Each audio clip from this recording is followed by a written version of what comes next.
Hello, I'm Andy Agathangelo. I'm proud to be the founder of the Transparency Task Force, which is a UK certified social enterprise. Although we are based in the UK, we actually have people receiving our weekly communications in 20 countries around the world. I internationalized the Transparency Task Force in 2019.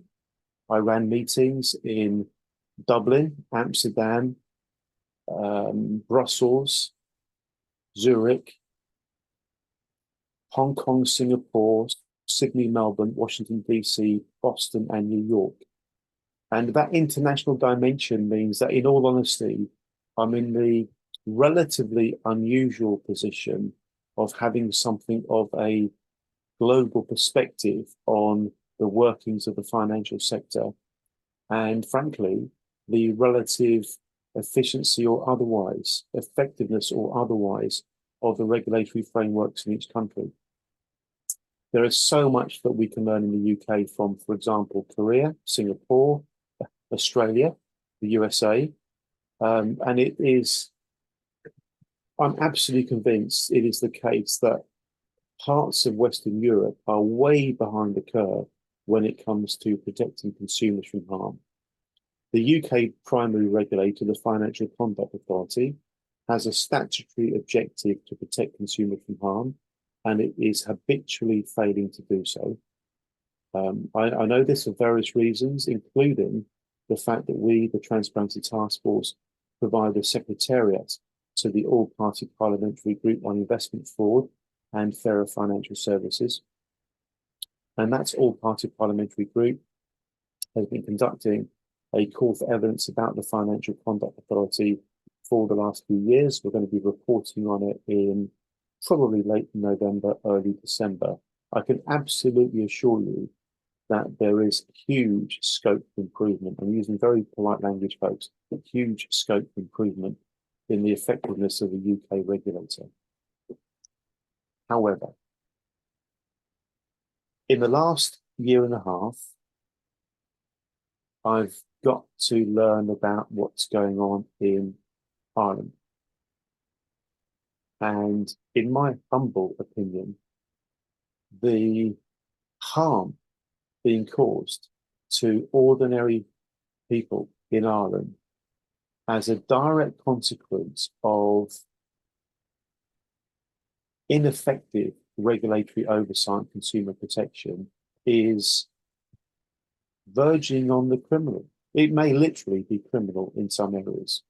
I use that word criminal advisedly. A statement was made in Leinster House last week at a meeting I attended, where one of the speakers, talking about the McDonald report, which we'll come back to, quite literally stated that there are things going on that were illegal. And by the way, this wasn't a lay person. This was a former master of the High Court. So the UK is bad. It seems that Ireland's even worse. Now, it's always good, ladies and gentlemen, to think about two things when addressing problems. One is the symptoms of the problem, i.e., what it's leading to, but in some ways, even more importantly, the underlying causes. An analogy. So many times in life, we find ourselves, to use this analogy, walking into our kitchens and noticing a puddle of water on the floor. And we say to ourselves, oops, puddle of water on the floor, don't like that. I'll mop it up. And we mop up the puddle of water, only to return to the kitchen an hour later to find there's another puddle of water. Why? Because all we did was manage the symptoms. The puddle of water on the kitchen floor was a symptom. The real problem was a leaky pipe somewhere under the basin, under the sink. I mention this analogy because when I was first told about Tax Haven Ireland, the brilliant book by Brian Abord and Kieran Allen, by Byron Jenkins, by the way, who runs the Hub Ireland, when I was first told about it, And when I read the synopsis about it, I immediately started to understand why Ireland is in the state it's in. I understand what is causing the leak on the kitchen floor. It's the way it is because decisions were made about how to set up the economy of Ireland in such a way that it would, I would argue, inevitably lead to illicit money flows, dark forces, the kind of things that are almost inevitable as a direct consequence of, in effect, inviting anybody's money from anywhere, regardless of what happened to create it, into the Irish economy. There may well have been good intent in those decisions. Whether it was naive or not, I don't know. Whether it was deliberately misjudging the situation or I do not know. Sometimes weird things happen because people want to make a fast buck somewhere along the line. So whether it was innocent incompetence or something far more sinister than that, I really don't know. I'd love to hear what Brian's going to say about that particular point in due course. But what I do know is this. One of the reasons why 68 of us were marching the streets of Dublin on Wednesday last week, and one of the reasons why a whole bunch of us were in Leinster House talking about the McDonald report, all about the housing crisis in Ireland, and the big part the vulture funds have played in bringing that about. One of the reasons for all that is because of the fact that Ireland has an interesting tax profile that, to my mind, is like an advert to the world saying, bring your dirty money here. We don't care where it's come from. There are many politicians in the UK that I don't rate very highly. There are some that I do. One of them that I do, and by the way, Transparency Task Force is not in any way party politically aligned, and this is not a party political comment. One of the MPs I rate very highly is Tom Tugendhat, MBE MP. Tom is a very straight-talking, very honest man. He's a Christian. I don't mean that in a religious sense. I have no interest in religion myself, but his outlook on the world is very principled and very right and wrong based. And I talk about Tom Tugendhat because he's done some phenomenal work over the years, including with the Americans, on the subject of illicit money flows. And when you study the work that Tom's done and the work that some of the Americans have done, and you get your head into this space, you start to see a pattern. And the pattern is very simple. If you allow lax controls over money and taxation, it is like advertising to the world, bring your dirty money here. So that's why we're having this conversation tonight. And it just happens to be profoundly timely, more luck than judgment, believe you me. We could not have possibly timed this so well.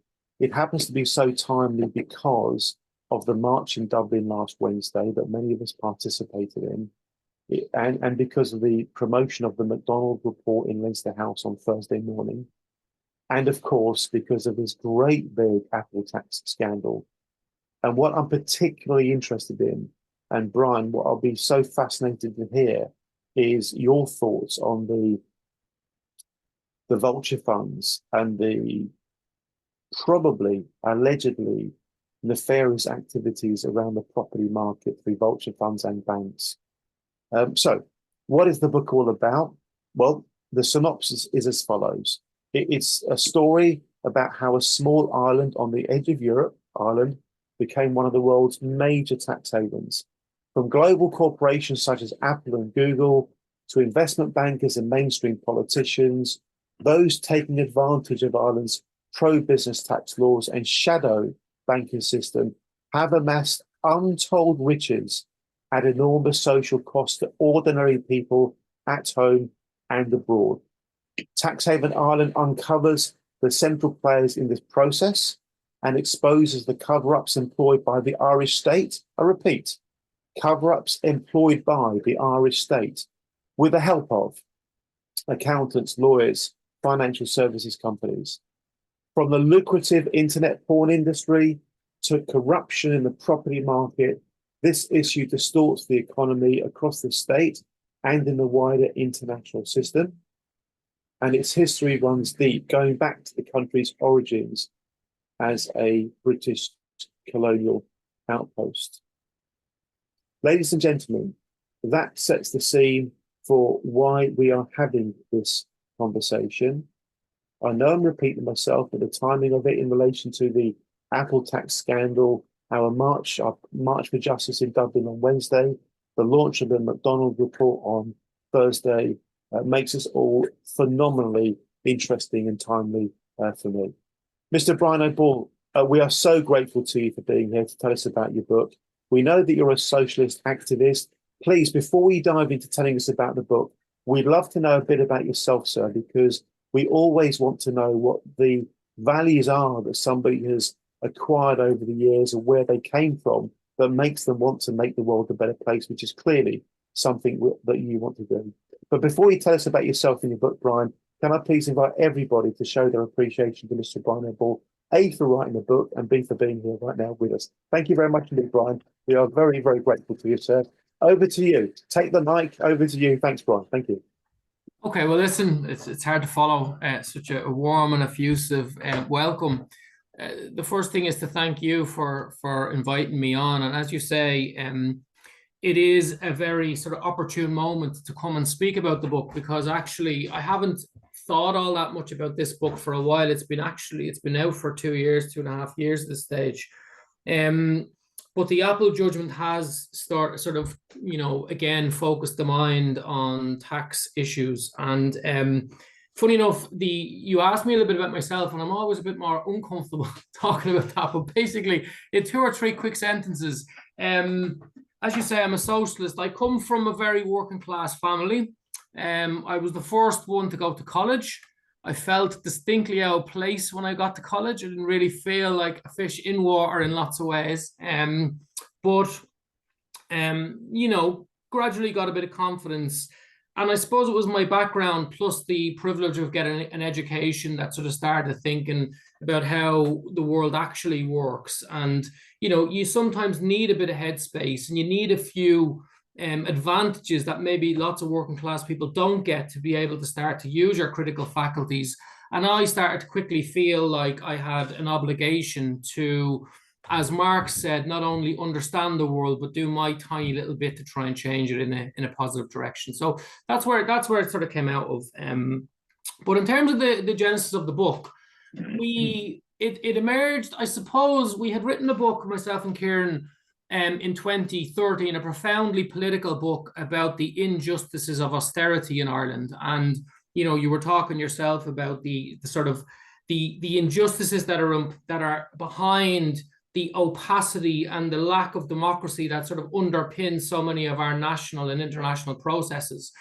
And we were trying to fundamentally make a political argument that austerity was unnecessary, that it was politically motivated, that it was rooted in class interests, and so on. And when we were doing that, we recognized that we had written quite a long chapter on the tax haven, but we were by no means experts. And so it was a niche that we were thinking of scratching again. And then in 2016, 2 things happened. First, as you say, the European Commission found against Ireland and Apple in what is now the biggest antitrust case in global history. That's the first thing that happened.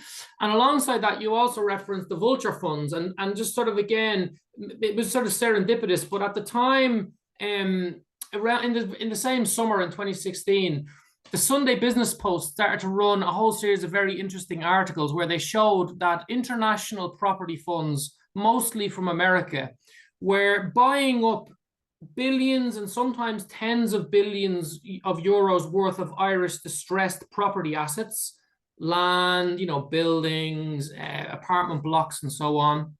And they had vast property portfolios in the state, But when it came to paying their taxes, they were all declaring a €250 administrative fee, and that was it. So they were paying basically no tax. So the Sunday Business Post, fair play to them, had got onto that, and then we obviously came onto it from there. So we were there was a mixture of curiosity and anger, I would say. We were really interested in figuring out exactly what kind of an economy Ireland was and how important the tax avoidance / tax evasion is within the system. So that's where it came out of, okay?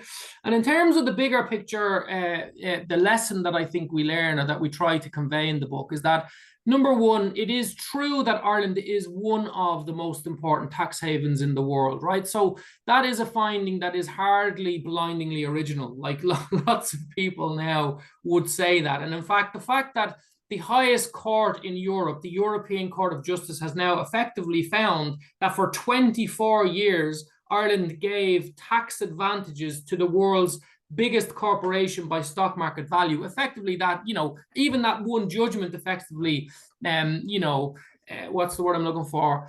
Confirms our assertion that Ireland is a tax haven. So that's fine.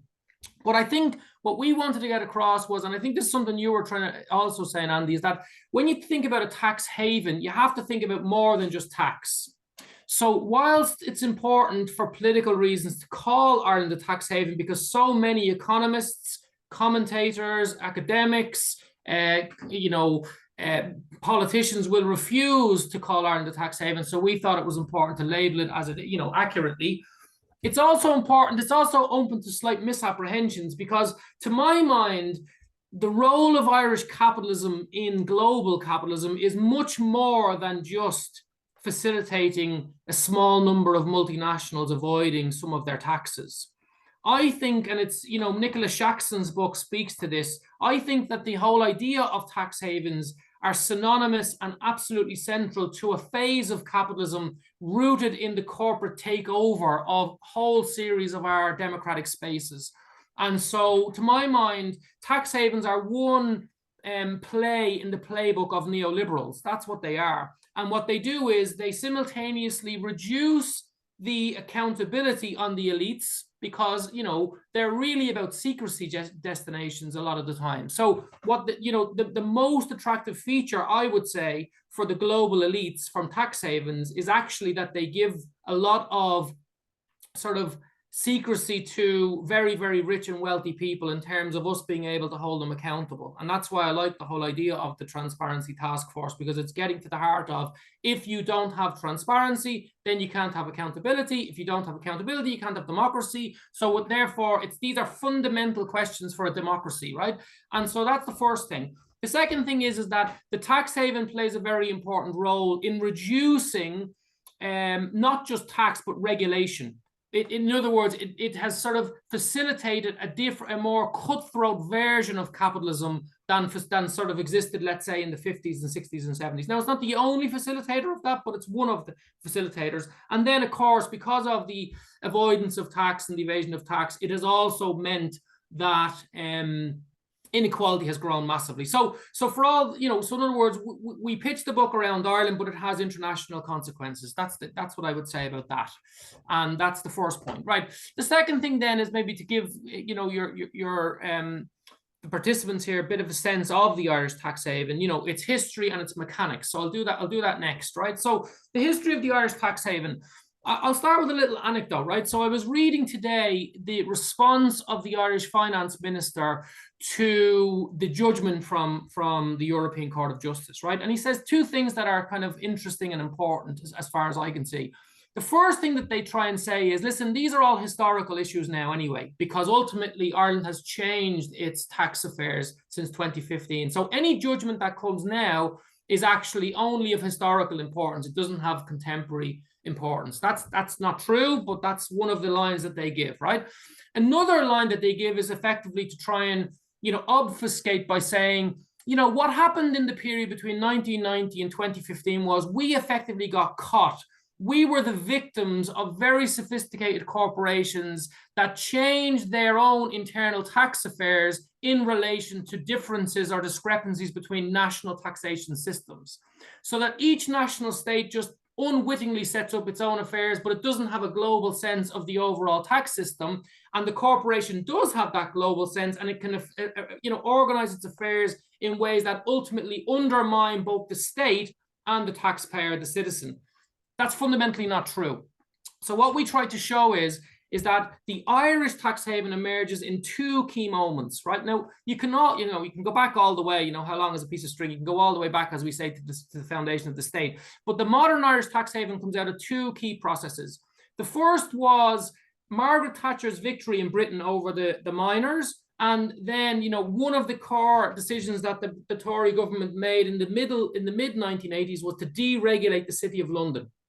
So they'd smashed the trade union movement in the early 1980s. And one of the decisions now was, let's leverage the City of London's power in this new, more neoliberal, more financialized capitalism. We have an enormous advantage here over other forms of capitalism and in our competitors. And let's make sure that the City of London is one of the sources of global capitalism into the future. That was one of the key things that happened. And obviously, Ireland has a colonial history with Britain. It shared a currency with the UK for a long, long time, right up until 1979. There's very, organic and important links between the city and Dublin in terms of their financial systems. And so there was one sort of obvious thing that would say, right, if they're going to deregulate the City of London, we want to have a financial services centre that can play junior partner to the City of London. That was one of the really important steps. And in the same year, Thatcher's government was one of the sort of architects of the single European market. So 1986 was a pivotal year. And that single European market also envisaged the deregulation of the financial services industry right across the European Union. Now, that was obviously in its embryonic stages then, but Ireland has been actually very innovative in terms of how it sees the global tax picture and the advantages that Ireland could play by being an innovator in sort of neoliberal. If you just excuse me, I just take my jumper off because I'm a little bit warm. An innovator in taxation sort of offerings to multinationals. So that was 1986, and immediately the sort of offering that they gave to multinationals was a success. But a second thing happens about a decade later in 1996 in America. And here what happens is that for all sorts of historic peculiar reasons, America had actually a very high tax rate for corporations. It was 35%. Even though, the European rate by that stage was about 30 or even 28, 27%. And so the policymakers in America were grappling with the idea of how do we allow our global corporations, which after all are some of the most powerful corporations in the world and do increasingly big amounts of their business offshore from America, how do we sort of allow our corporations to keep their competitive advantages outside America, but continue to pay significant taxes inside America? And the innovation they came up with was basically to say they moved away from a worldwide taxation system to a system where you could differentiate your taxes that you pay in the States from taxes you would be liable to pay outside of the States, right? So up until 1996, if you're a global corporation and you pay your 12.5% in Ireland, you are still expected to pay the balance of 35% in the States, okay? Post 1996, if you pay 12.5% in Ireland, there's no expectation that you pay any more tax unless you repatriate the profits to America. Fundamental difference, fundamental change in how America is going to now sort of regulate its taxation system. And, the Irish pretend that they sort of just something, that this was all done in a sort of a behind our backs. Actually, the Irish government, within 1 year, had written a new tax code of 1,750 pages, right? So by 1997, a whole new tax code is produced by the Irish state. And in that tax code, there's a deliberate attempt to attract foreign American companies in, because they created a thing which went on to become what you probably know as the double Irish. So the genesis of the double Irish is a change in how the Irish state is going to account for its corporate entities, right? Up until then, it's fairly reasonable that if a company registers in Ireland, it automatically becomes tax resident as well. But in the 1997 tax code, 1 year after the American change, the government allowed for the possibility that a corporation could incorporate in Ireland, okay, get the legal advantages that come with that incorporation, but not necessarily become tax compliant in Ireland, or not tax resident, should I say. It would be tax compliant, but not tax resident. What you had to do was, it was basically called the command and control test. Is the corporation commanded and controlled from Ireland? If it is, then it pays tax in Ireland. If it isn't, it doesn't have to pay tax in Ireland. Now, this is an obvious fiction, right? It's an obvious fiction written into the code to say to the American corporations, right, so your tax code is based on the idea of residency. So if a company sets up in Ireland, the Americans will say, well, it's going to be tax resident in Ireland, so it pays its tax in Ireland. But our tax code is based on the idea of command and control. So if that same company then decides to say its command and control function happens in Bermuda, well, then, you know, that's where the taxes are going to be paid. So as far as the Irish tax authorities are concerned, the taxes will go to Bermuda. But as far as the American tax authorities are concerned, the Irish state will tax that corporation. And that was essentially the legal sort of sleight of hand that was created deliberately, as I think it was deliberate anyway. Within 1 year of the American change, this happens, and that sets up the relationship that allows for, you know, what some think was the sheltering of about $1 trillion worth of profits. So by a lot of people's reckoning, this was the most successful single base erosion and profit shifting tool created in history, right? And it was created in the Irish Financial Services Centre. And the guy who created it went on to be a chair of national tax, you know, subcommittees on how to increase the taxation take for the country. So clearly there's sort of strange, you might say it's a coincidence. I would say it's probably not. But anyway, so that was what happened, right? That was how Ireland became a really important tax haven. How long do I have, Andy? Another about 10 minutes or? 10 minutes would be great. More if you want it. It's really interesting stuff, and it's very, very, very relevant to our cause right now. So please carry on, Brian. Thank you. Okay. Thank you. So therefore, you know, Ireland becomes there's a really good paper. I can link a few things afterwards and send them to you, and you can have a look at some of the source material. But Ireland becomes what the literature calls a conduit, right? So, you know, a more colloquial word might be a springboard or a trampoline. So what was happening was, some of the world's most important corporations, and I would stress that, you know, you can often think that this is a relationship between Ireland and just a set of important companies, but actually I would say it's between Ireland and some of the most important global corporations today. Like Apple's stock market capitalization now is bigger than the FTSE. Like, it's not just a corporation, it is a global, you know, superpower, and you have to see it in that context. Similarly with Google, which the Irish state has a very important relationship with, similarly with Meta and so on, right? So it has partnered up with the most powerful corporations on the planet. That's the key thing. And what was happening was, you know, there was a sort of a relationship where intellectual property, which has obviously become more and more important in global capitalism, was sort of put into holding companies in the Irish state, right? And that gave Ireland the sort of legitimacy of allowing sales that were happening in Germany or France or Egypt or the Middle East to be funneled into Ireland, because the basic argument was that the intellectual property is responsible for the profits of those sales.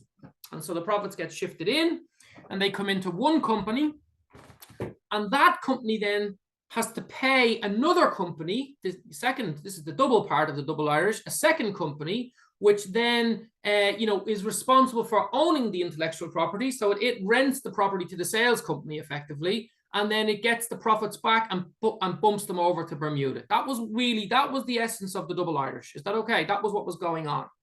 Now, the specifics of the Apple case are very interesting in terms of both the evolution of Ireland and the sort of the mechanism or the mechanics of the tax haven for this reason, right?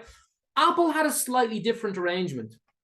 So it had a version of the double Irish, but not that sort of, let's call that the vanilla version, right? Which was basically two companies, both incorporated in Ireland, one that sells into Europe and pays tax in Ireland, the other that sells intellectual property to that company and needs to be paid back before any profits are paid to the Irish state, and whose profits get bumped off to Bermuda. Hopefully I've been clear. I can answer questions if I haven't been as clear as I needed to be.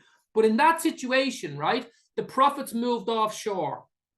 Whereas in the Apple case, there's two things going on. First of all, Apple were one of the last companies in Ireland to get a special tax arrangement in 1991. The European Commission effectively said after about 1991, you cannot any longer give special treatment to to American or US or foreign companies that are producing or manufacturing in Ireland. And so they got the last deal, which ran from, I think, 1981 until 1991. And in 1991, Apple effectively met the Irish Revenue Commissioners and they concocted a relationship. Like, as you and I know, right? So if I earn a certain amount of money in the tax code, there's an objective measure that's applied to my earnings, and therefore I pay a certain amount of tax on the basis of that objective measure. Similarly, for all of you, what they constructed was a subjective measure that said, listen, we together will decide how much tax we're liable for, right? Rather than the substance of the economic activity that was happening through Apple, we will decide ourselves about how much Apple will be paying. And crucially, we will decide on the upper limit that the Irish state can claim. And the way we'll do this is we'll have special arrangements in the revenue commissioners, which mean that we will artificially bring profits through Ireland, right, into a company called ASI, Apple Sales International, or Apple Sales Ireland. And within that, only profits that can be attributed to the Cork plant can be taxed, right? Now, this gave the European Commission it's in a way, right? Because instead of having two corporations, two holding companies for the double Irish, Apple did everything through the one company because they had a special arrangement with the state. So they got this kind of literally like a tax judgment, an informal tax judgment in 1991 and again in 2007 that said your taxes will be based on the tax judgment we've made together, the arrangement we have, as opposed to being based on any marginal rates or whatever. And the only thing we have to do is make sure that the effective rate that we pay on all of our taxes in Ireland is 2% or lower. That was the agreement. Now, as Apple became a global, super hegemon, the percentage declined all the time. And so it went down towards something like 0.0005. But crucially, these are the two key points I want to get across. Crucially, the Irish state was now on the hook because it had given state aid. It wasn't that it was allowing sort of two companies to, it couldn't give plausible deniability, because in the double Irish, you could say, oh my God, we didn't realize that the corporations are using these differences in the tax law, and now there's an anachronism in the system and we have to accept it. It's very hard to say you're not involved when you actually have a tax judgment that's written and the European Commission have a piece of paper that says, here's the specific arrangement that we're going to give you. So that's you see what I mean? And secondly, when they went to court, they were able to say, you see, because of that, and because Apple wanted to sort of have some plausible deniability whereby they kept some of their intellectual property in the American company and some of it in the Irish company, they didn't have to have as clean a division in terms of intellectual property. And so they only had one company, ASI. They didn't have two companies. And so what the European Commission were able to say was, hang on a minute, you're saying you have a command and control center in Bermuda, but all of your sales and everything surely overrides that, because that's all coming into one company. And that one company is doing nearly all of its sales through Ireland. So therefore, it's an Irish company. That was how they won. Those are the two things that they won the case on. The point of that is that, and here's the really, really important point of what I want to say. Apple knew that they were going to be losing the case as early as 2014, okay? And in early 2015, they closed down that system of tax avoidance.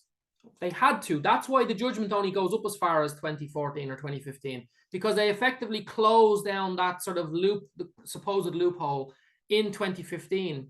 But at the same time as they shut that one, and at the same time as they were doing a sort of a national report into sort of Ireland's tax landscape, they had also created a new scheme for Apple, right, which relied on an even better arrangement for Apple and an even better arrangement for Ireland, right? So, any idea that this is sort of just happenstance or, we are the victims of really powerful corporations is completely blown out of the water by the following sequence of events. Apple shuts down its ASI arrangement at the end of 2014. It announces that to the Irish government in January 2015. By March of 2015, they have moved 335 billion euros worth of their intellectual property into Ireland fully, right? And they have started to use a discount on that value. So what is happening, the new model of tax avoidance in Ireland is based on what's called a capital allowance for intangible assets. A bit of a mouthful. So capital allowances for intangible assets. So the intangible assets are the intellectual property, okay? That's what they are. And the capital allowance, let me kind of use an analogy. You were using one earlier, Andy. So if I was to say to you, an ordinary coffee shop on a London high street sets up and the barista says, I need a really state-of-the-art, coffee making machine, let's just say. And that's going to cost 100,000 pounds sterling, let's say, right? Okay. In Irish tax law, and I'm sure it's true in UK tax law as well, there's a sort of a concession made to investment, so that if a company invests in a piece of machinery, they're entitled to say that cost me money, so I shouldn't be paying any profit tax until I cover the cost of that investment. Now, you don't get to use that if you go to college, by the way, and if you invest in your human capital, you can't claim higher tax receipts for a few years after you go out and work. But nonetheless, it's in the law, and at least there's two things that you would accept that are reasonable about that proposition. Number one, you'll have a receipt that actually is real because you had to buy that machine off somebody else who has a self-interest in maximizing the profits of their company. So if you paid 100 grand, you know that you paid the market price for that piece of machinery. That's the first thing. And secondly, it will have genuine depreciation because, over the course of 10 years, that machine will be used repeatedly and it will eventually be outcompeted by a better machine. So from that point of view, deductions for investment in assets has been a long-standing attribute of all tax codes. But what Ireland is doing very innovatively, it's applying that same logic to assets that are fundamentally different from those assets. And they're different in two ways. Number one, they're intellectual property. So it's much more difficult to know how long and how much labor went into producing them, how much value was included, particularly because Apple buys its intellectual property from itself. It's called a transfer price. It's instead of a market price, you have a price between two arms of the corporation, which they're meant to work on, as you all probably know, on an arm's length basis. But let's be honest, one of the primary ways that corporations game the system is by using transfer pricing to make sure that their profits are declared in low tax jurisdictions, right? So that's one of the fundamental distinctions, which is that a company could make an asset worth 100 million, but it could declare and charge itself 500 million. And so it's very difficult for us to know exactly how much value there was. The other thing that's very important for Apple, to think about it in terms of, there's their software and their hardware, but the fundamental asset that Apple has is its brand. And the more you use the Apple brand, the more valuable it becomes. It's not like the coffee machine that loses value. It gains in value. It appreciates the more times you see the Apple logo, the more Apple phones are used and so on. And so in lots of ways, a lot of its intellectual property is not subject to the same depreciation that the normal tax code is. So they moved in 336 billion euros worth of assets. They said that cost them money in terms of investment. So therefore, that's costs that they can use to write down their Irish tax bills. And here's the clincher. Up until 2015, you could only get an 80% deduction. So in other words, if you spend 100 quid, you can get 80 back, but you still have to take the hit on 20. For a 2-year window, the Irish government changed the law so you could get 100% deductions, but only if you brought your intellectual property in during that window. So the double Irish closes, this opens, the corporations move in, they bring their intellectual property in, and now they have hundreds of billions of euros worth of intellectual property, which they can use year on year to write down their tax bill. And if you want to know about it, you can go and look at it because it's clear as day. If you look at the Irish tax, tables, and I have some of the tables in my book, you'll see, for example, that until about 20, and I'm a little bit hazy, but until about 2011 or 2012, the amount of deductions that corporations were claiming for their intellectual property was like 2 billion a year.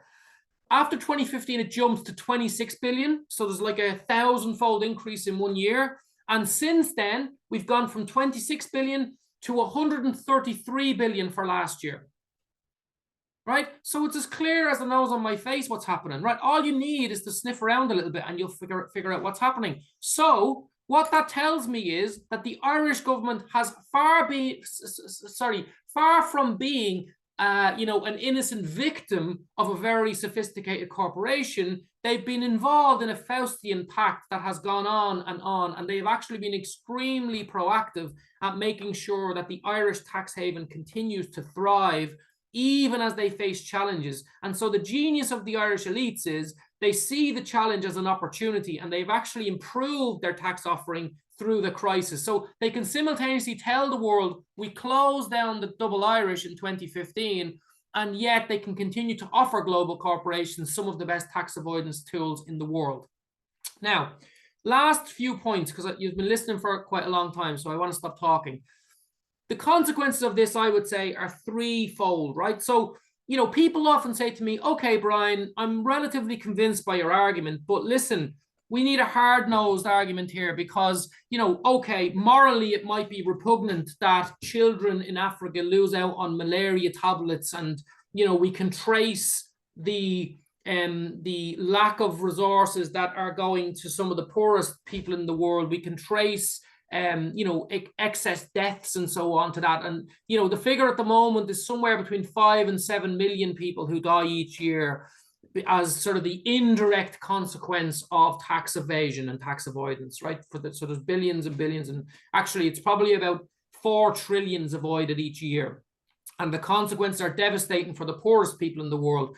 But, you can hold that thought and then say, well, listen, as long as you don't rub it in my face, as long as I don't have to worry too much about it, I'm going to take the hard-nosed view that we need the jobs. Someone's got to do it. If it's not us, it'll be someone else. And isn't there really big benefits for Ireland in terms of investment, employment, and corporate tax receipts? And this is the hard argument that you have to confront before you finish. So I would say, first of all, the moral argument to me is an important argument, but there's also a hard-nosed argument here that I think people often miss.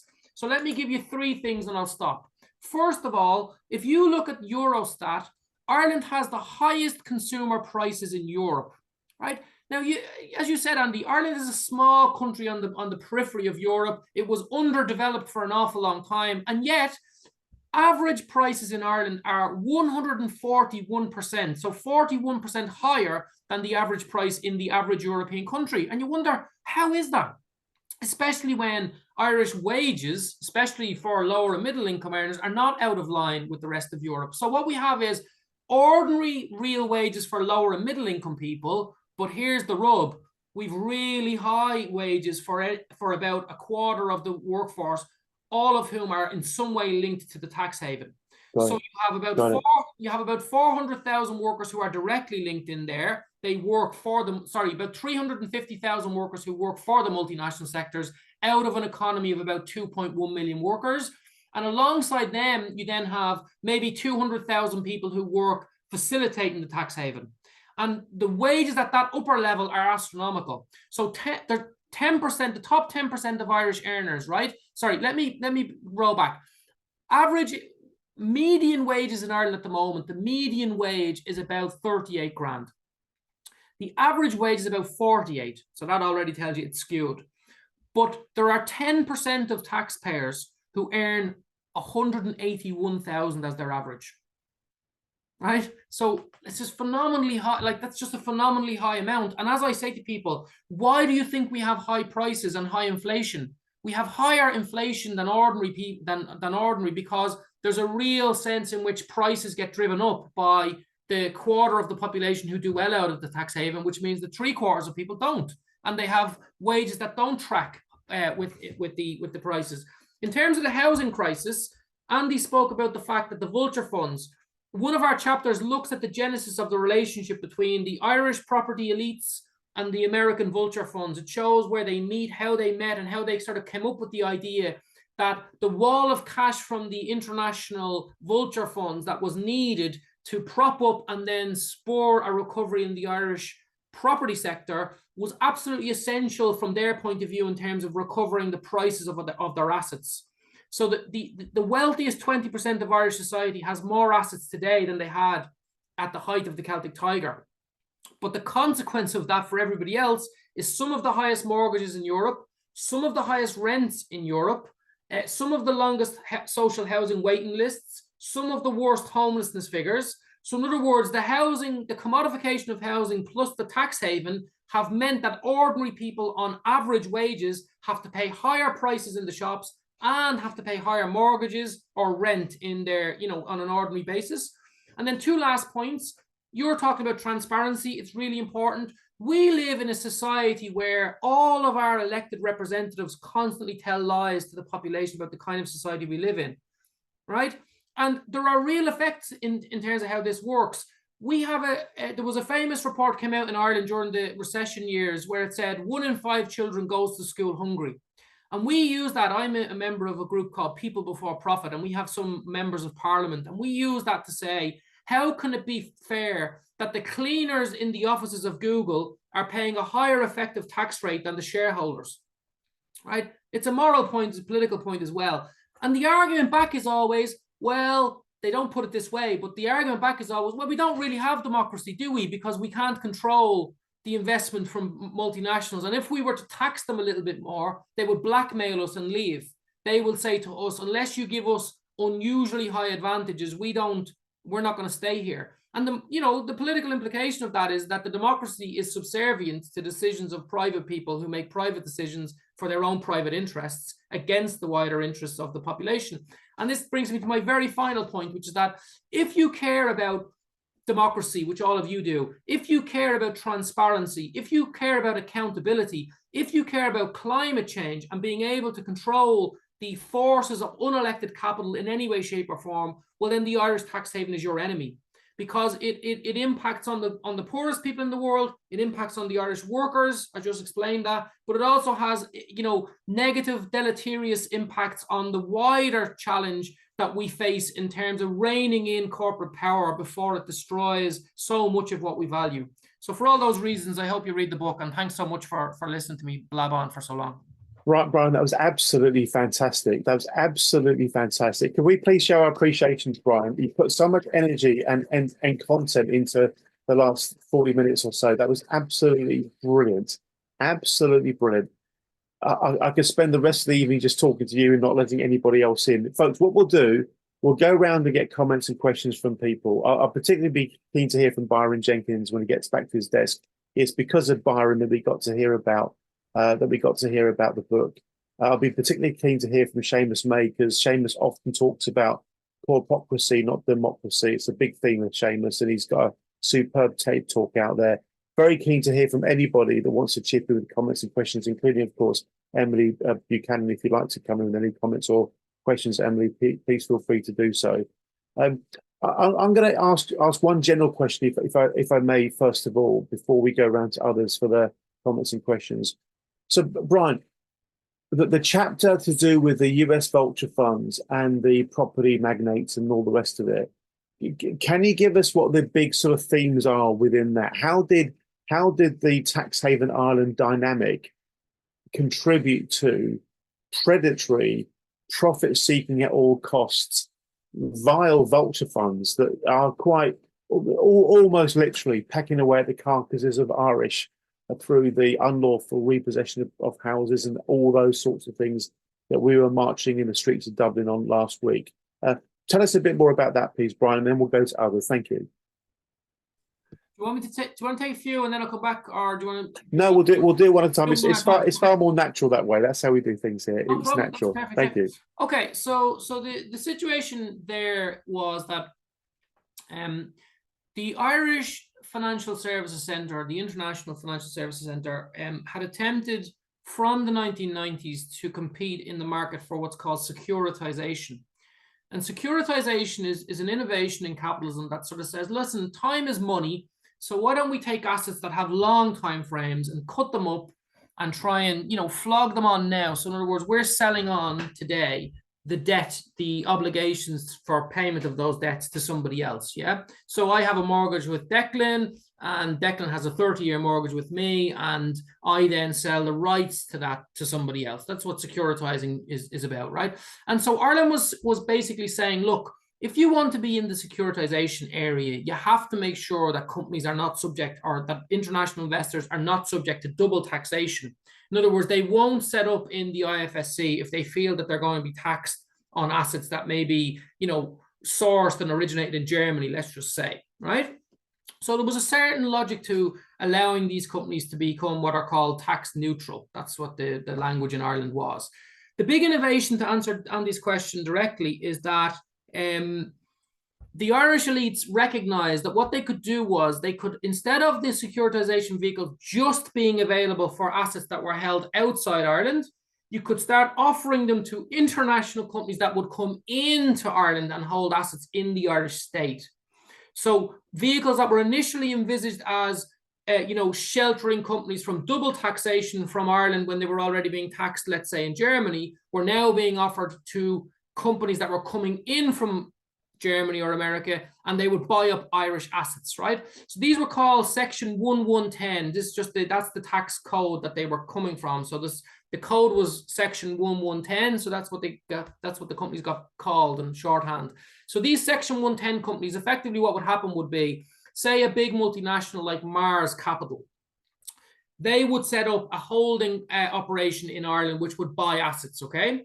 And Mars would, through a very circuitous and opaque route, would lend money to its own subsidiary.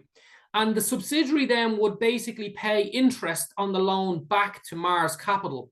And lo and behold, they would always manage to effectively make sure that whatever interest that they owed back to the parent company would match up to the profits they would make in the Irish property sector. That's how it was working. Do you see what I mean? So in other words, they constructed their affairs so that they would pay back interest. Now, again, that's piggybacking on or abusing a system whereby if you, Andy, set yourself up as a small trader and you are making profits, but you owe your bank 20% of the profits for the year, it's fair enough to say, before you pay any tax on profits, pay off your costs. But if the cost is actually going back to yourself, well, then it's not really a cost, right? So that was the essence of how they used the mechanism. The politics of it were that they kind of constructed arrangements through a thing called NAMA, the National Assets Management Agency. What NAMA was the world's biggest property vehicle. And I mean, like, it's an amazing thing to think we're a country of 5 million people, and Ireland innovated a property company that was bigger than any other property company in the whole world. It had 300 or 400 billion euros worth of assets in it at its height. And what it did was, it basically said to international investors, if you come into a housing estate in Dublin, we have refused each and every one of the individuals in that house any debt write down. They have this term called moral hazard. Sure, we surely couldn't give Emily a deduction because then Andy will want it too. And surely Emily still has a part-time job, and Andy, it's not fair on Andy. So this idea that there's a moral hazard, like, an unforeseen consequence, and everyone will be fighting with each other at the gates. So this was the logic of not giving individuals deductions, tax write-downs. But if you were to buy 1,000 houses off all of those people, you can have them at 25 cents on the euro. So in other words, the deduction is available for the big fund, but it's not available for the small fund. And so the combination of three really nice advantages from their point of view, right? Ireland was a distressed market, and they like this. That's why they're called vultures, isn't it? Because they like distressed assets, right? So when the assets are distressed, the vultures are circling. Number two, Ireland had a very politically well-connected property elite. And that property elite was now being sheltered by NAMA, which was basically giving the international funds the inside track on what needed to be bought, and where were the good assets and where were the better assets, and how could you sweat that one, and what would you do, and how would you monopolize that land bank so that you can eventually make more profits from it, and so on. And then the two other advantages were the tax vehicle, the special purpose vehicle, the Section 110, and then these big estates where you can get these deductions on the cost, and NAMA would take the hit. So the taxpayer would take the hit. So, Mars Capital gets the assets for half the value, or a third of the value, or 40% on the dollar, or whatever. And that allowed for an enormous wall of cash to come in. And as you said, that then goes a long way to explaining why we have a property and a housing crisis. Not for 1 year. I mean, a crisis is usually a momentary event that happens and you have to adjust to it. We've had a crisis for 15 years. Yeah. And that you can only explain that by thinking that it's not a crisis for the people who matter. It's not because, COVID was a crisis that mattered to them, and we see how they solved it. But when the property crash happens, they have a different agenda. Their agenda is to ring fence their assets, protect their investments, bring in a wall of cash, and make sure that they benefit from the asset value. And of course, if you can consistently, artificially restrict supply and allow demand, the natural demand of a growing population, to outstrip supply, you know that the assets that you hold are going to go up in value, and that's what they've done. Hopefully that answers it. Oh, it answers it brilliantly. This is so interesting and so relevant, Brian. We've got to carry on talking after today. We've got to carry on talking. There's so much overlap between your passions and our interests. There really is. You mentioned the housing crisis and the vulture funds. Later, I'm sure we're going to hear from Brian Riley. Brian, would you mind, for the sake of Brian's interest, and maybe Emily's as well, if she's still with us then, talk about the McDonald report and what it's all about and how it's relevant to what's just been said? If you wouldn't mind, Brian, I think that could be really cool. I did put a link to the report in the chat earlier, Brian, but if you just help everyone to understand what it's about and why it's so significant, that would be good, particularly for the young generation, Brian, this is great stuff. Brian and Ball, this is great stuff. Thank you. Byron, it's because of you that we're having this conversation, quite literally. If it wasn't for you and your knowledge of this book, we wouldn't be here tonight. So great work, Byron, in letting us know about it. Please do share with us whatever's front of mind for you right now. Thank you, Byron. And then we'll go to Seamus. Thank you. Good evening, you good people. Brian, fantastic book. I've actually just read it for the second time. Wow. I'm probably going to hit it for the third time because there's just so much in it. I don't know if you know, Brian, I run a page on Facebook called The Hub Island. And I promoted it on that so often that I think you could probably do me for copyright infringement. But I hope, hopefully, it's boosted your book and the awareness of the book. But if you're getting back to sort of tax haven island, our mortgages were sold by a company called GE Capital Woodchester Home Loans to a company called Windmill, which is a Dutch-based company, effectively. Because it wasn't a securitization, it was an actual sale. So we were able to go off to CRO and get all the paperwork and then go through it with a forensic auditor. And our mortgage, my mortgage, my wife's mortgage, was actually sold to Windmill for $29,000. A mortgage that was $350,000. So, Brian, I can supply you with quite a bit of information on that. But yeah, Tax Haven Island, wonderful country. That's it, really, guys. I'm chuffed with the meeting, chuffed with the march, chuffed with the McDonald report. Fantastic work done by everyone. So, thank you. Great team effort, ladies and gentlemen. Great team effort all round. Thank you very much. We go from Byron to Seamus May. For those of you that don't know, Seamus was one of the speakers at the March for Justice in Dublin last week, and it was a superb speech. I'll also put a link into the chat to a wonderful talk a TED talk that Seamus gave about corpocracy, not democracy, in Ireland. I'll find the link to that and put it in the chat. For those of you that haven't yet heard it, it's well worth listening to. It explains the bigger picture dynamic superbly. Seamus, to you, sir, for your comments and questions. Thank you. Yeah, okay. Well, I'd have to mirror everything Brian has said. This is an area that I've worked quite a lot in over the years. I'm actually, I think I mentioned before, I was working on a document that I parked some time ago, and I'm just thinking of getting back and finishing it. But I say that introduction that a pernicious mutant of capitalism has seized control over many Western social economies, not least Ireland. And I say in formulating any meaningful policy platform, it is necessary to firstly address some key socioeconomic issues facing Ireland. It is vital to understand that where we are as a society, mainstream media has largely concealed the seismic changes that have befallen our democracy during our lifetimes. Ireland's system of governance has quietly been transformed from our traditional democratic stroke capitalist model to the current corrosive model of corpocracy, otherwise described as corporatocracy, predatory capitalism, or neoliberal capitalism. So the biggest problem, if I was asked, what is the biggest problem? It is media. Without a doubt, it's media. Like, none of us know Brian from being on RTE.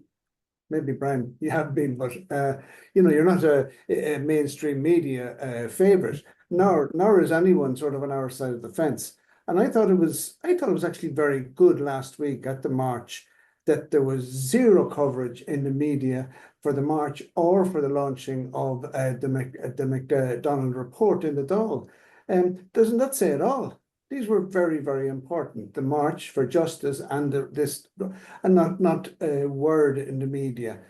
Brian Riley got an email from RTE, just thanking him, etc., but that they had no interest in this issue at this time, something like that.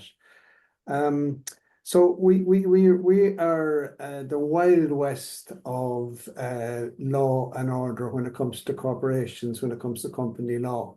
Brian did mention about prices, and something I've done a few videos on recently, and I agree absolutely about the two-tier system with the high wages for these multinationals.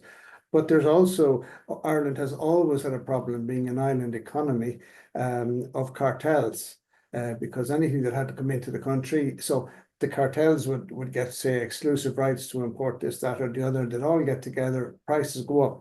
So we don't have any, we have a Competition and Consumer Commission, but they only work to protect the bad guys, the big guys. And we have a Company Law Enforcement Office.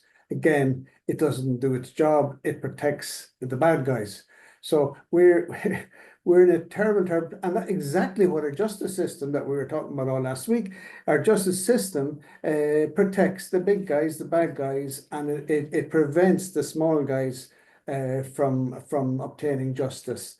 And I know that my colleagues in Europe just laugh at the justice system in Ireland.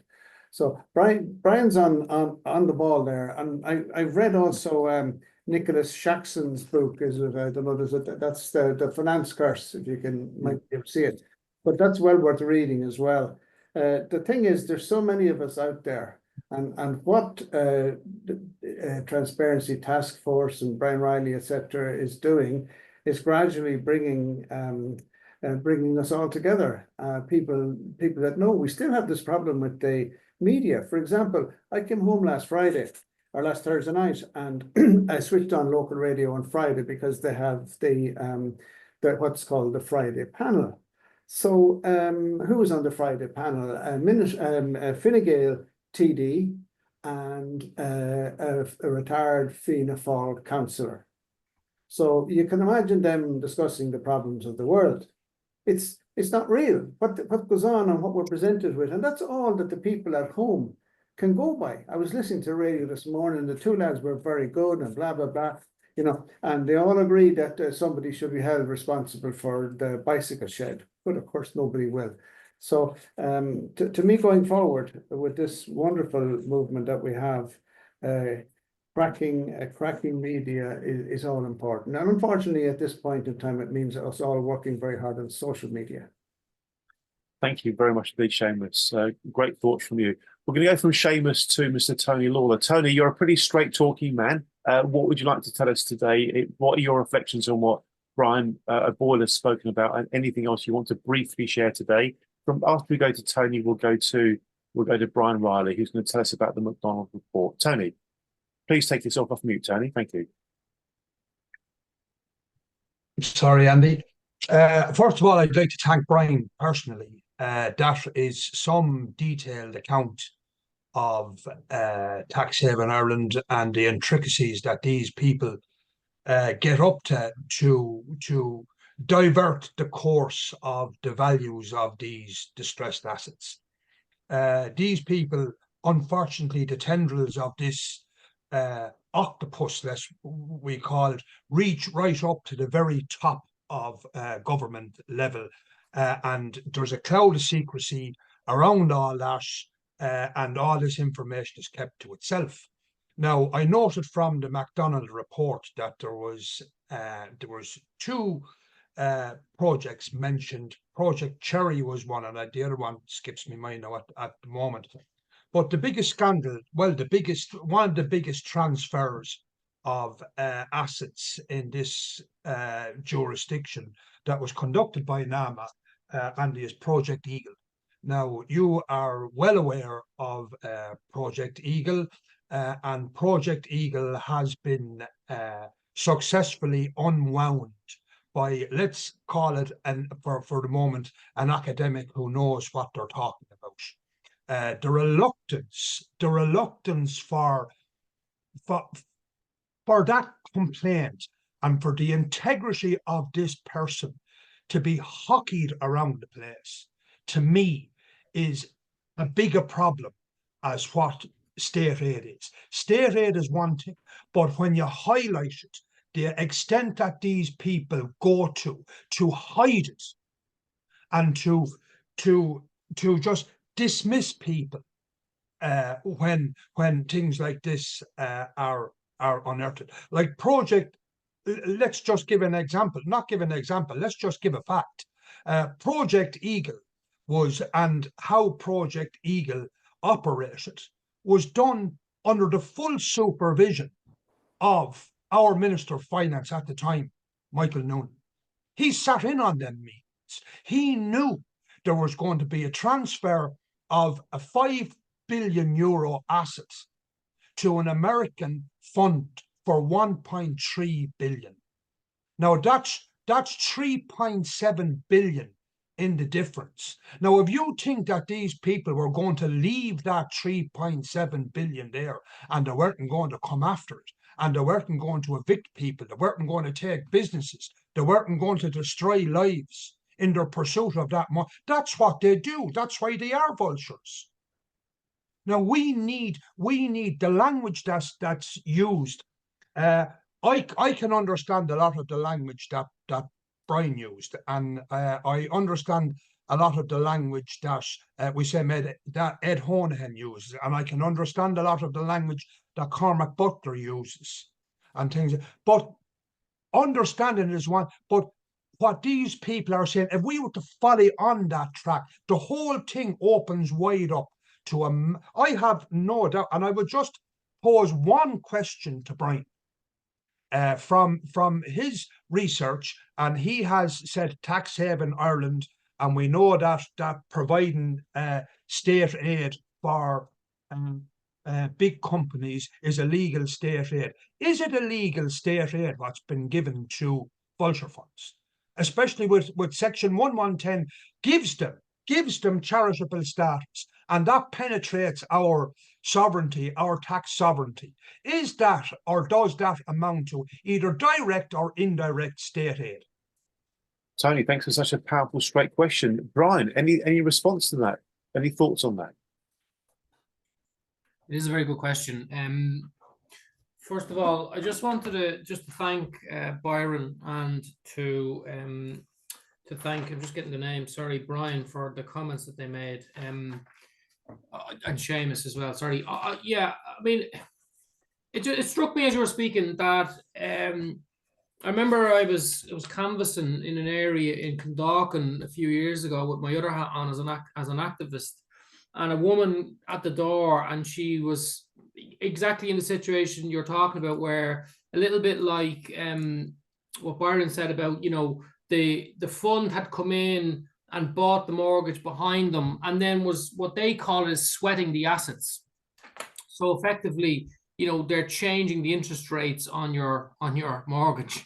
So, you know, it's, I mean, in any decent world, it will be criminal, right? In a way, it goes to the sense of a kind of the world we're in, because it should clearly be criminal to get assets that are undervalued to you and then to go make it your business to make sure that other people are sweated more than they were before. I mean, it's just, but that's the logic of capitalism. That's what capitalism is: maximize profits.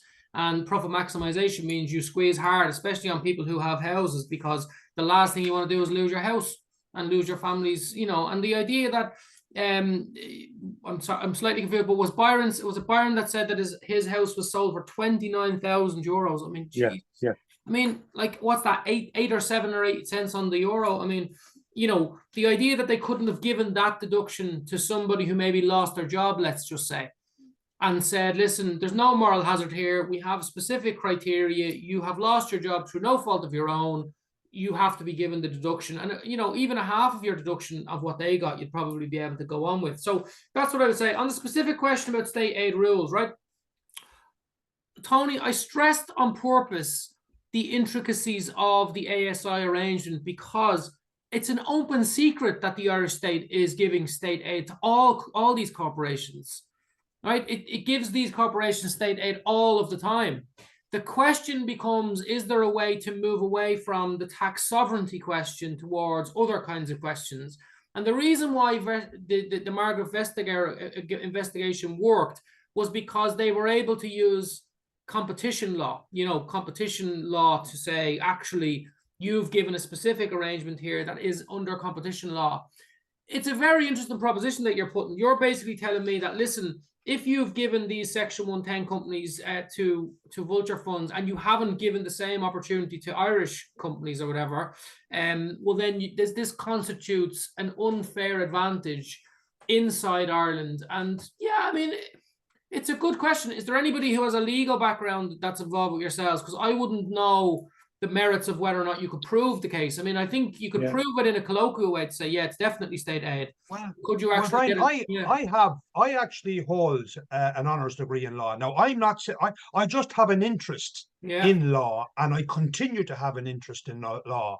Yeah. But I will say that I met Ed Honohan maybe 5-6 years ago with a friend of mine who is a forensic accountant. And I met him in Dublin. And I posed that question to him.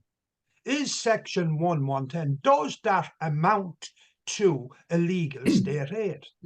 And he is of the opinion that it possibly could. Now, it mightn't be direct, but it's indirect. Yeah. That's what I would have thought, yeah.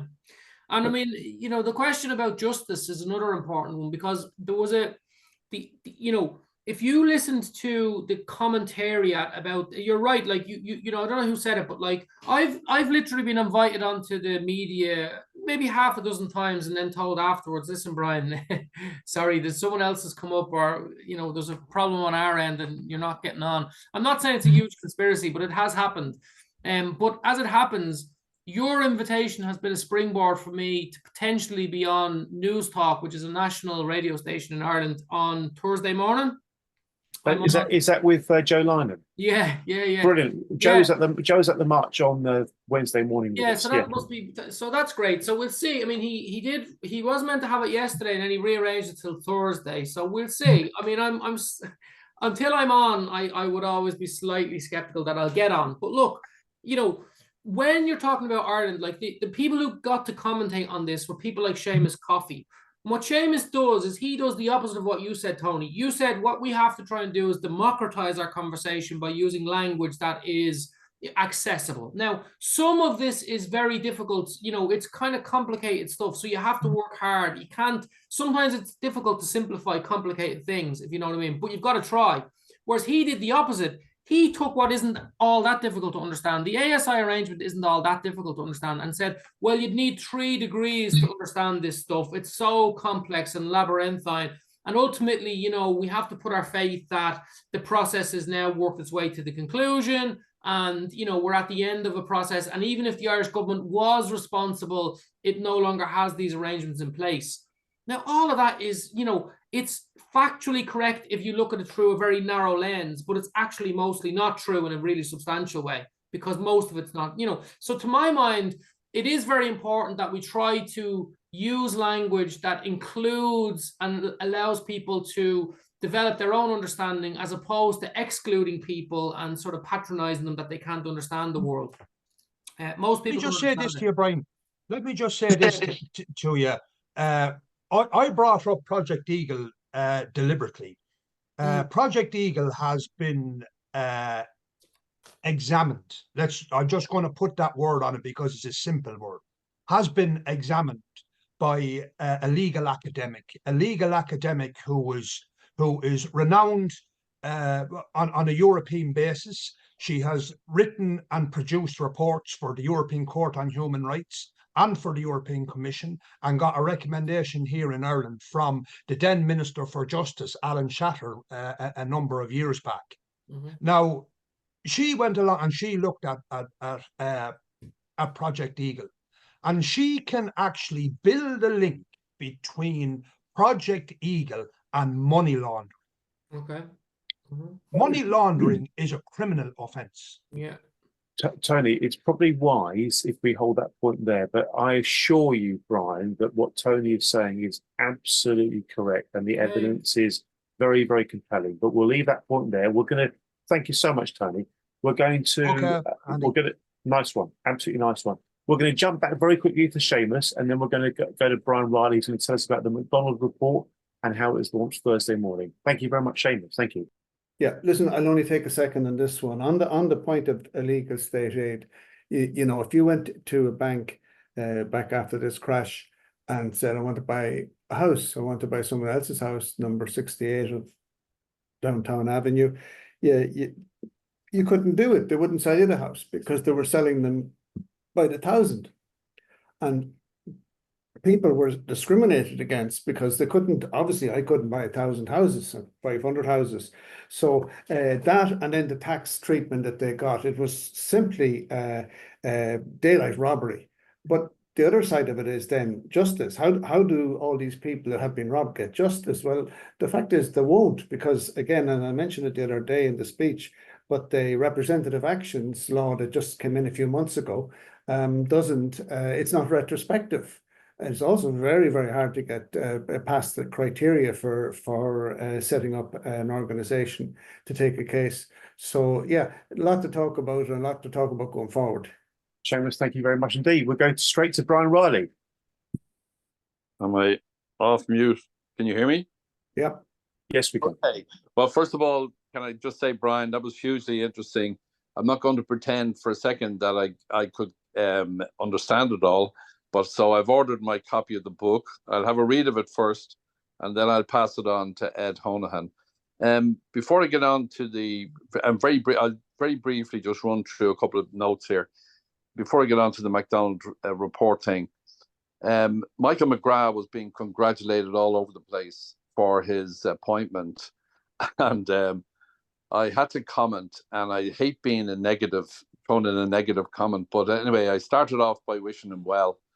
But then I said it'd be remiss of me not to mention the fact that the last time he, in his own words, said he had a very big decision to make was when we had presented him with the Affordable Housing and Fair Mortgage Bill in 2018. And that arose because Darragh O'Brien and Michael McGrath and others had asked me to go out and put together a people's bill to try and stop the fuckers in Fine Gael and the love fest they were having with the vulture funds. Otherwise, back in 2017, they were saying the place will end up being owned by the vulture funds. And look what's happened. So I just said, finishing that comment to Michael McGrath, I said, I hope you do better the next time you have a big decision to make, which I say went down like a lead balloon. The aforementioned Ed Honohan, Brian, I don't know if you know him or if you've met him, but Ed gave a talk in Brussels in 2019, and it was about illegal state aid. And I'll try and dig up the slides because we helped put them together and share them with Andy, pass them on to you and so on. You might find it all very interesting. And I'm sure he'd welcome a conversation. So anyway, I'll find a way of getting that information to you. We have encountered and engaged with a colleague of yours as well, Pádraig Kenna, whom I think Pádraig's still in NUI Galway, is he? No, I work in ATU Sligo because we were always part of, it's a Sligo campus. So I don't know all that many people in Galway. We were always under their umbrella, but I never was on that campus, so I don't know them. Yeah, you're economics, isn't it? I'm economics, yeah. Yeah, he's law. But it was through him I got to meet Professor Robert Hockett in the United States in Cornell, and he's economics and law. So that's a connection we can make for you if you wish. But on to the McDonald report. So just very briefly, the reason it came about was people like Jim Sheridan and various people in DMG and various politicians had said that they found the whole thing about vulture funds, the crash, all a bit too complex and a bit too difficult to explain in layman's language. So in recent months, Ed Honohan had noticed a couple of opinion pieces in various newspapers, and they had all been written by the same graduate, Theo MacDonald. And so Ed thought it'd be interesting to meet him, which we did. He duly interrogated poor Theo then, but needless to say, Theo came through in flying colours, had a deep understanding of history as well as what was affecting his generation. So that led me to the idea of maybe commissioning a report that would attempt to tell the story from 2007-8, set in a historical context, the ramifications of all of that and the decisions that were made, and then with a set of solutions or recommendations, which he duly delivered in an 86-page or 90-page report. And to get to what Andy asked me to do, we managed to get ourselves invited into Leinster House on Thursday. It was launched in the AV room. A number of politicians turned up. We had a packed room. We have it all recorded professionally. So we'll edit those tapes and circulate them. A number of outlets have expressed some interest in publishing a piece on the MacDonald report, and we'll see how that goes. And especially if it's done digitally, it will allow people to download the actual report itself. It'll be interesting for you to get it to you and to get your views as to what you make of it. But to bear in mind, it was purposefully written in layman's language so that it's easy to follow all the way through and the impact it's having. Thank you. That's pretty much it. And Brian, Andy played a blinder, came to Dublin, played an absolute blinder, and it's a pity he's so shy and retiring. I'll tell you what, I keep thinking about Jack Charlton. You remember when Jack Charlton came over to Ireland to help with the football? For some reason, I keep thinking about Jack Charlton. Thanks, Brian. Thank you very, very much. Look, it's been a really interesting conversation, folks. It really has been. I'm going to cover off a couple of them. We're going to be finishing in about 10 minutes. Everybody just hang on in there for about 10 minutes because I want to share a couple of further thoughts before we go back to Brian for his final comments in about 8 or 9 minutes or so. The first thing I want to do, and bear with me while I just get my screen all shared up, the media has come up a few times during this conversation. The media has come up a few times during this conversation. I want to play you a particular clip for a reason that will hopefully become quite clear when I play it. Share sound, share screen. So this is Vincent Brown. Vincent Brown. I don't know much about Vincent Brown. I found out about this guy through one of Yanis Varoufakis' books. I know I rate Yanis Varoufakis' thinking very well, and I'll come back to Yanis in a short while. But I'm going to play you this particular clip because it's Vincent Brown challenging a senior bureaucrat at the European Central Bank. And what he's basically saying is there is absolutely no moral basis for the people of Ireland to be bailing out this completely defunct Italian bank. But look at how the bureaucrat from the ECB tries so hard to not answer the question. Talk about a lack of accountability. Let me just play this for you. It's a few minutes long. All right, it's a few minutes long. Of the 3P, any appreciation of how the Irish public had responded to their presence here and to the rigours of the bailout deal. And Klaus answered the question in the following way.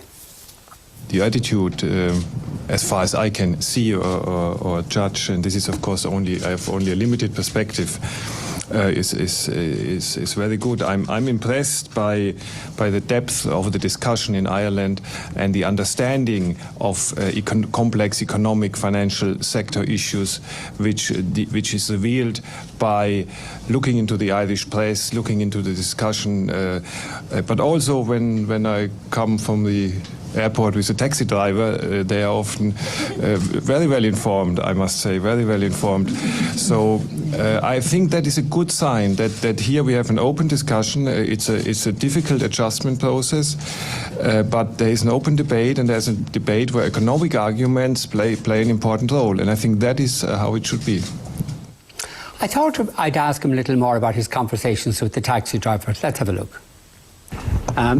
Klaus Mannisch, did your taxi driver tell you how the Irish people are bewildered that we are required to pay unguaranteed bondholders billions of euros for debts that the Irish people have no relation to or no bearing with, primarily to bail out or to ensure the solvency of European banks?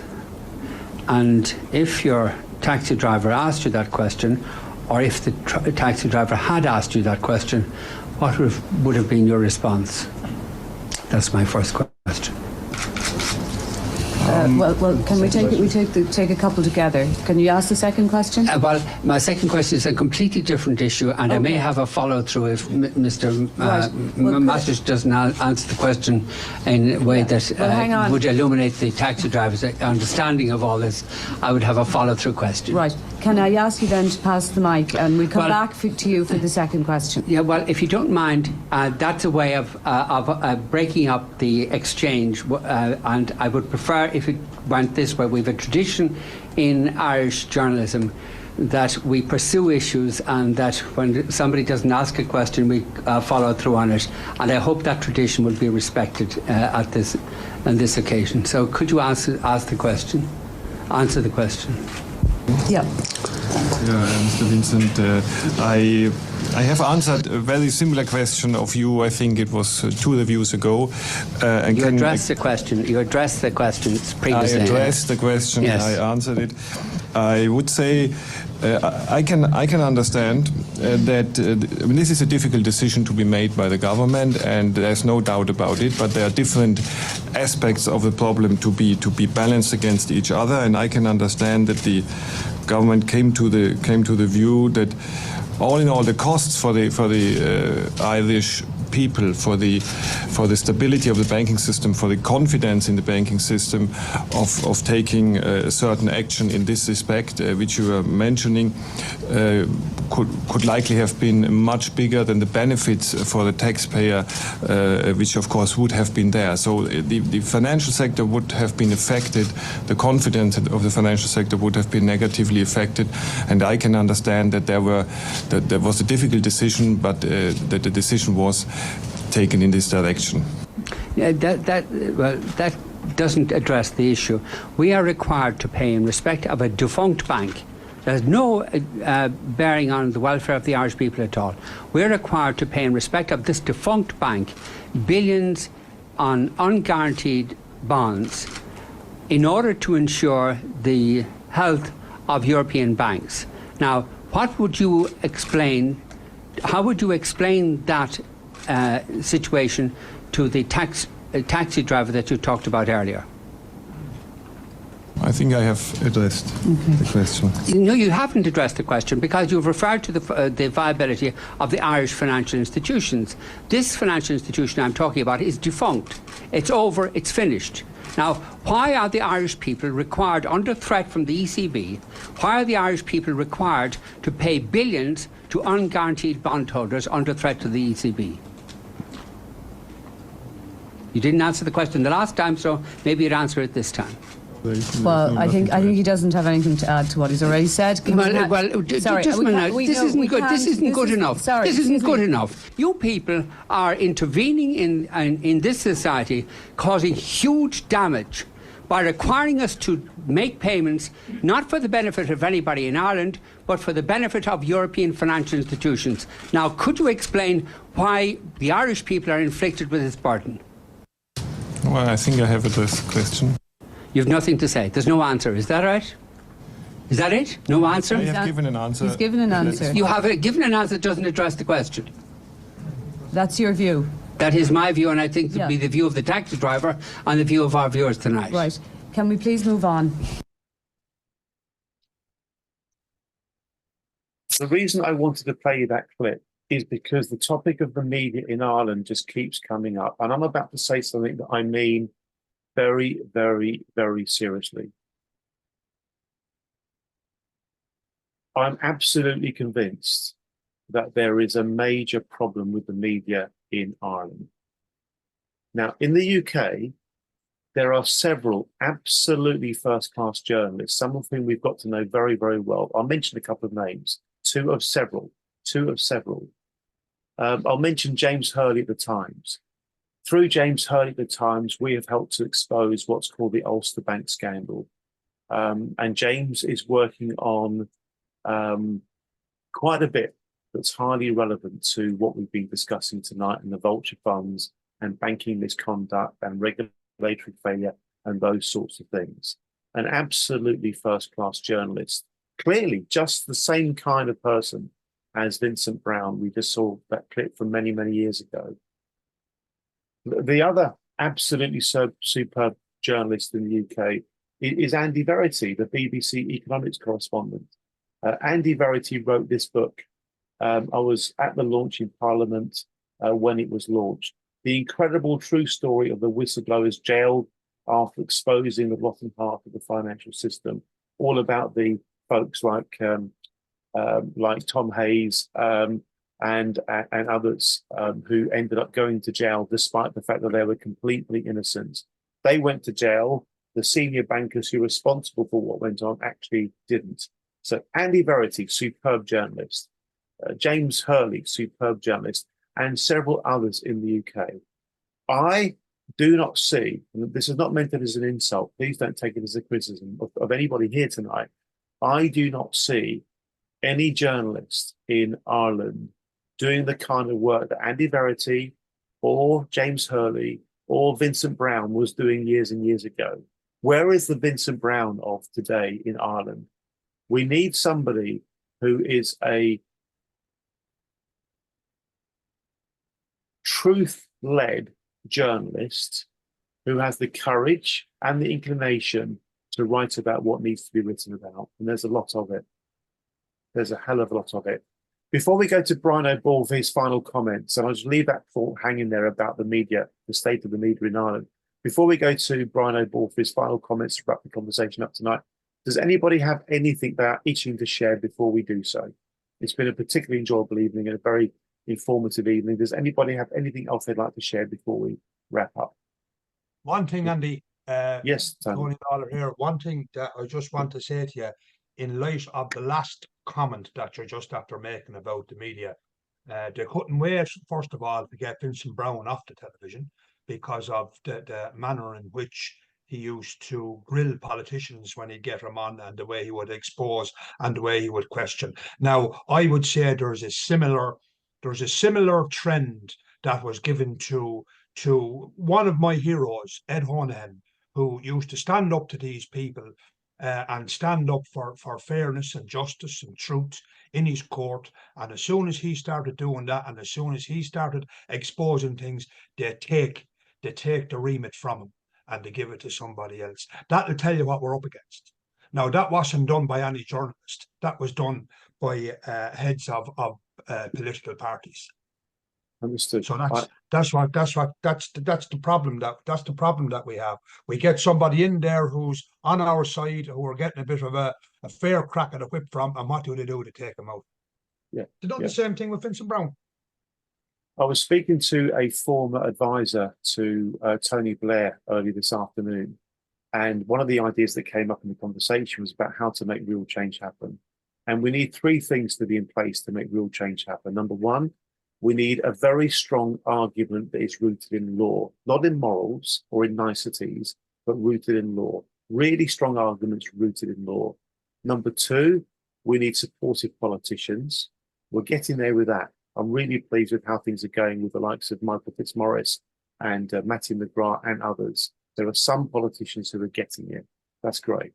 The third thing we must have is media brave enough to write the truth, despite the fact that it may be awkward for some. I'll leave those thoughts hanging. Andy, folks. can I just interject Yes, please, there Brian. for a second? Yeah. Because I had a number of companies and had a huge relationship with Irish media.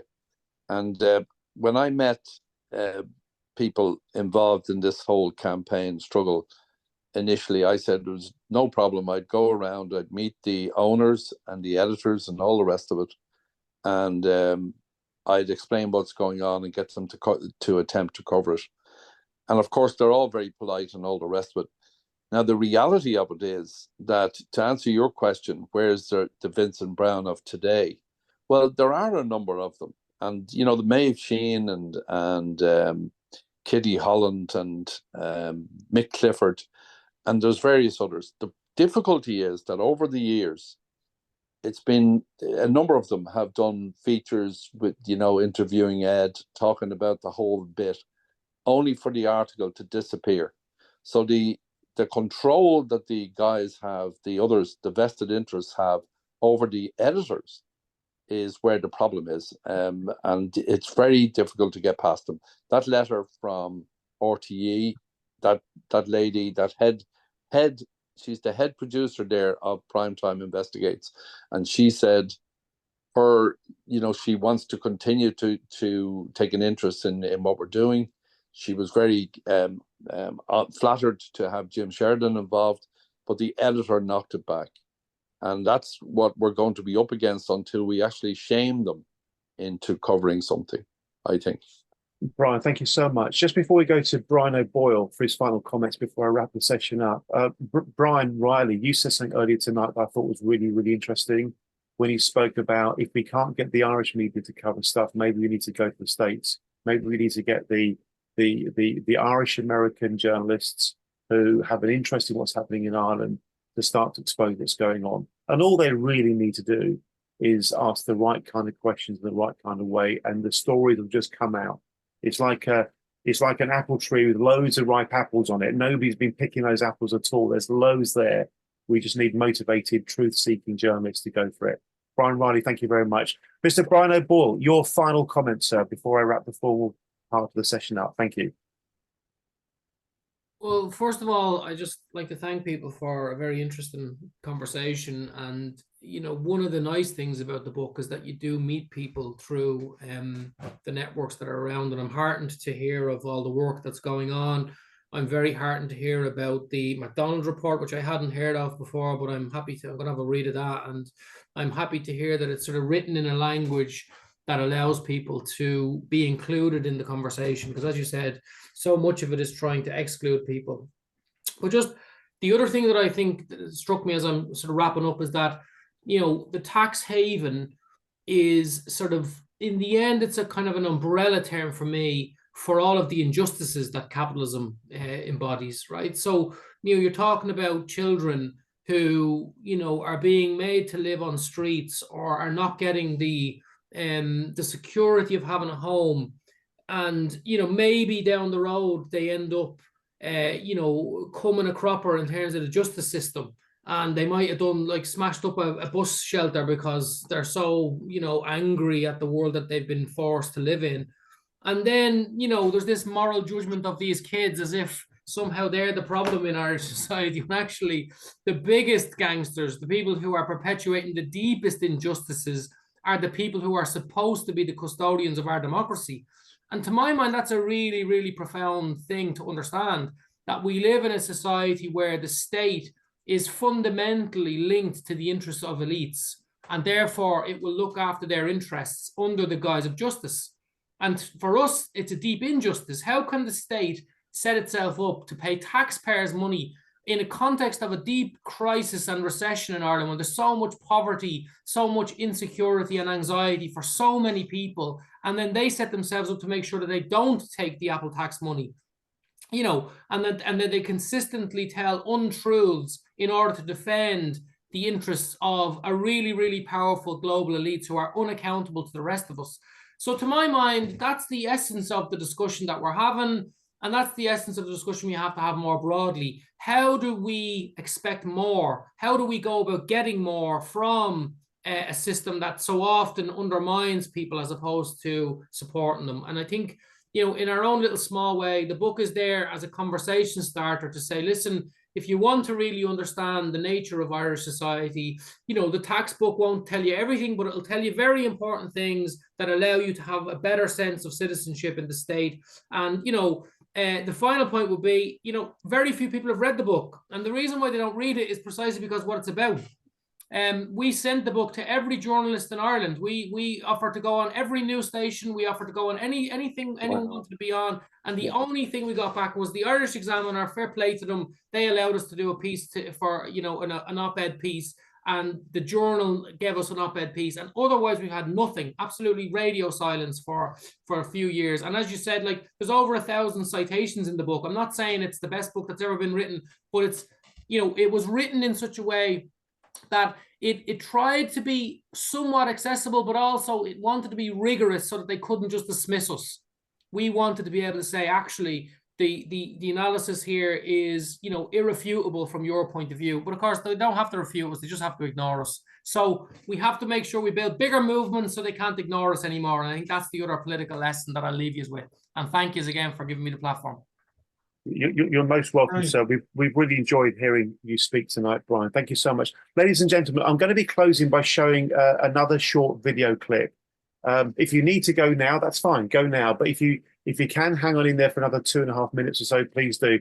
But before I tell you about this particular video clip, can we once again show our appreciation to Mr. Brian O'Ball and his wonderful book, Tax Haven Ireland? The chapter on vulture funds is an absolute must-read for this community. We'll do all we can to spread the word on that, Brian. We really will. And please think of yourself as part of this community, Brian. You've now been recruited. You're part of us, okay? We're part of you. Thank you very much. Ladies and gentlemen, it's difficult sometimes to really understand things until you see them in the bigger picture. That clip I played you earlier about Vincent Browne challenging the bureaucrat from the European Central Bank, who was clearly refusing to answer the question because he couldn't answer the question without appearing to be dishonest or immoral. I got to hear about that through the work of Yanis Varoufakis. Now, Transparency Task Force is not a politically aligned organization. So the fact that Yanis Varoufakis has a very, very strong political dimension to him is not why I'm mentioning him to you, because you may love or hate his politics. But what I will say is this.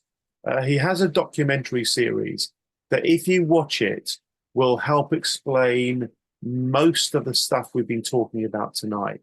And I personally think it's absolutely superb. I really do rate it very highly. I'm about to play you the trailer, and it'll give you a feel for what it's all about. So I hope you find it enjoyable. Here we go. The documentary series is called In the Eye of the Storm, and it's just 2.5 minutes or so to give you a feel for what it's all about. But it's about the over-financialization of the system. It's about the flaws in the money system. It's about the decaying of our democracy.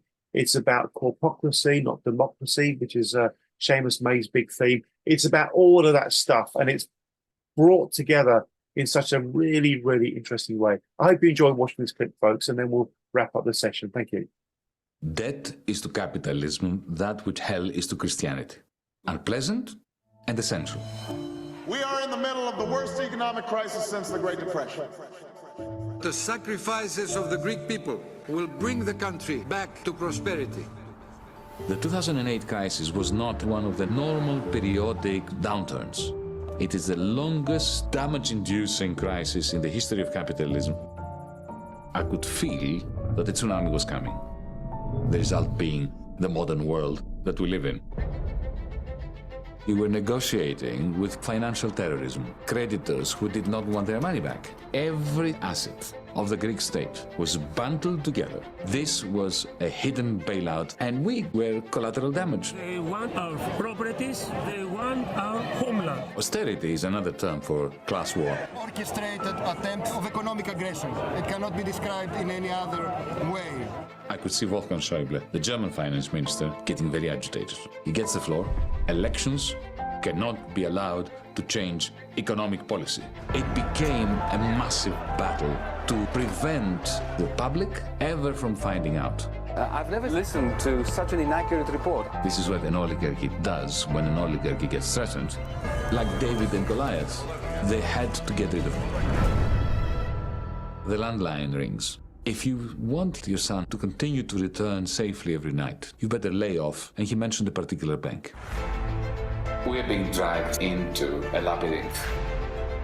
They had to find ways of violating their own rules. It is Wall Street who's our enemy. Our regulators became enablers. All you can talk about is fairy tales of economic growth. Anybody who tells economics is a science is either a fool or is trying to fool you. We have seen an almost Newtonian revolution in the science of economics. It takes a small spark to ignite a revolutionary moment.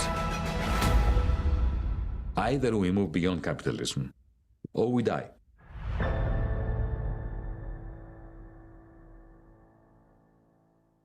Just for the record, I'm not in any way, shape or form anti-capitalist, but there are different flavors of capitalism. Some flavors are sweet and lovely. Others are absolutely toxic and bitter and hurt people.